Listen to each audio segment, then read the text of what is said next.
Senator Hawley. Thank you, Mr. Chairman. Thank you for calling this hearing. Thanks to the witnesses for being here. Mr. Pizzaro, let me just start with you. You've been working in the anti-exploitation space for a long time, both inside and outside government. Have I got that right? That's correct. And so you know the trends about what we're facing online, what kids are facing online, probably as well or better than anybody. Is that fair to say? I would say pretty so. Would you say that CSAM, child sexual exploitation or abuse material, would you say that there's getting to be more of it or getting to be less of it? Oh, 100% more, like hundreds and thousands of more. I mean, I can't even percentage it. Yeah, enormous amounts, right? Yeah. Here's a measure of it.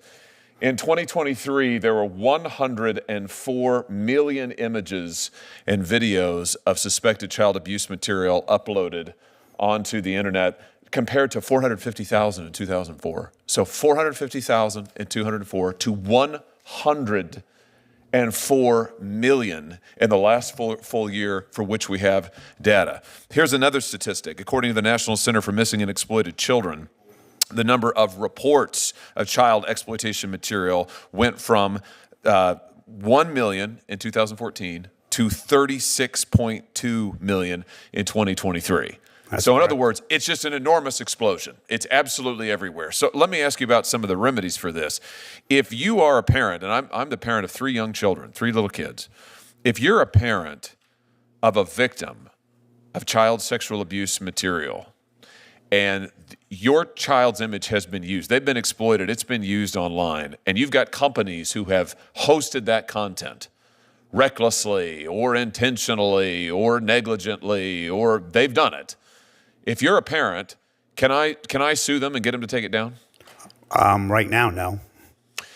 You could sue them, but I don't know how successful you're going to be. So if I went into court, if my kid is abused, their content is up online, we know the abuser, but we've got these companies that are hosting the content and making money on it by distributing it, and I go to the company. Let's say I go to the company and I say, this sexual abuse material, this is my kid. This is online. I'm reporting it to you. I want you to take it down. Let's say they don't take it down. You're telling me I can't go into court and sue them? You're going to probably end up losing. I mean, and I think that's part of the problem. It's a huge problem, is it not? You're exactly correct. Yep. You're exactly correct. The state of the law is I cannot go into court and hold these companies accountable. In fact, we had testimony just a few weeks ago of somebody sitting right where you're sitting, a parent whose child was sold drugs, in this case, over one of these platforms, over Snapchat. This parent went in, reported it to Snapchat. Snapchat said, oh, well, we'll do our best. They did nothing. The parent said, I'm going to sue you. And the Snapchat executives laughed in her face. And they said, no, you're not. You're not going to sue us because federal law prohibits you from suing us. Let me just ask you this. In 2019, Facebook was fined by the FTC $5 billion, $5 billion with a B, and their stock price went up. Now, what does that tell you about what these companies fear? Do you think they fear these government regulatory agencies that almost never bring suits and almost never bring enforcement? Oh, absolutely not. Do you think that they fear lawsuits from parents who might get into court and get $1 billion or a $10 billion judgment? For them, it's the cost of doing business, right? Yeah, exactly. And they're willing to pay it. Facebook paid that $5 billion. Their stock price went up. They went right on doing what they were doing.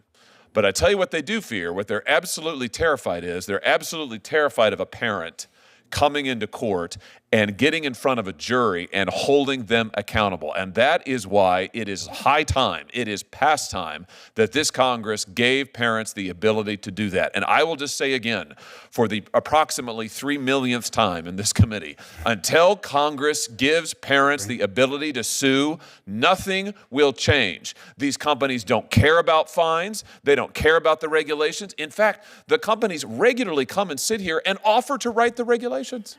They say, oh, we're great public citizens. We'd love to help you write the regulations, Congress, and we promise to comply. We'll write them, and then we'll comply.